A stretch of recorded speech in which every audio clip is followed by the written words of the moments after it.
국민 노후 문제가 걸린 국민연금이 20여 년 뒤에는 고갈 위기에 몰릴 거란 우려가 커지면서 연금 개혁이 시급하다는 목소리도 꾸준히 제기되고 있습니다.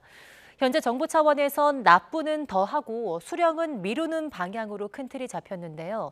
실제 법을 개정해야 할 국회는 좀처럼 논의의 속도를 내지 못하고 있습니다. 이준엽 기자입니다. 지금의 제도로 운용했을 때 2055년이면 국민연금은 바닥이 난다. 지난 4월 국민연금공단이 스스로 계산해보고 내린 결론입니다.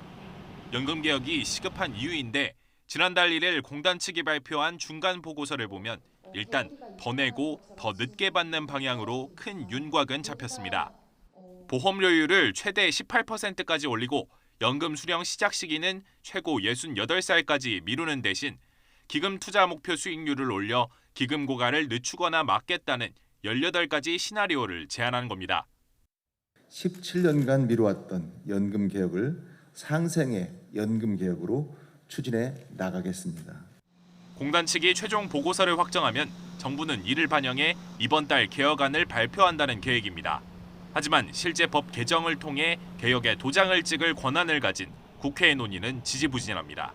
애초 6개월이었던 국회 연금개혁특위 활동 시한을 지난 4월 한 차례 연장했지만 핵심 쟁점들이 정리되지 않아 이번 달 추가 연장에 여야가 합의한 상황입니다. 최근에 연금 개혁이 굉장히 큰 사회적 이슈가 되고 있으나 의견이 좀 모아지기보다는 굉장히 좀 갈라지는 양상이 나오는 거에 대해서 굉장히 안타깝게 생각을 하고 가장 뜨거운 화두는 개개인의 생애 평균 소득에서 내가 받을 연금액이 차지하는 비율을 뜻하는 소득 대체율입니다.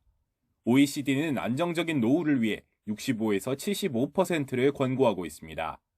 하지만 우리 국민연금은 소득 대체율이 40%까지 떨어졌고 일각에선 이를 끌어올려 더 받는 방안이 보태지지 않는다면 국민연금의 존재 의의가 흔들린다고 보고 있습니다. 문제는 소득 대체율을 올릴수록 기금 고갈 부담은 더 커진다는 딜레마입니다. 저는 노후소득 보장은 국민연금이 책임질 테니 보험료를 조금 더 내자 이렇게 저는 설득이 돼야 된다고 생각합니다.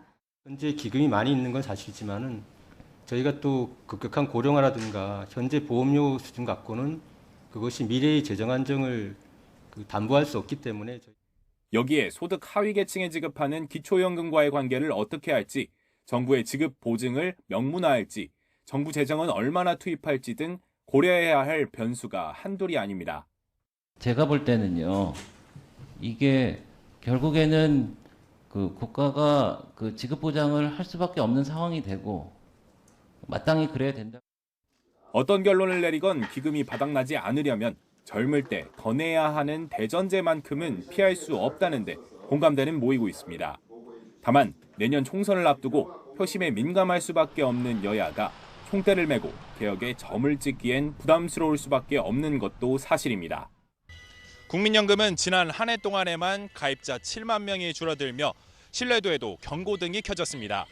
조만간 국민 설득을 위한 공론화 절차를 밟기로 한 국회 연금특위가 과연 총선 전 21대 국회 임기 안에 연금 개혁을 마무리할 수 있을지 관심이 쏠리고 있습니다.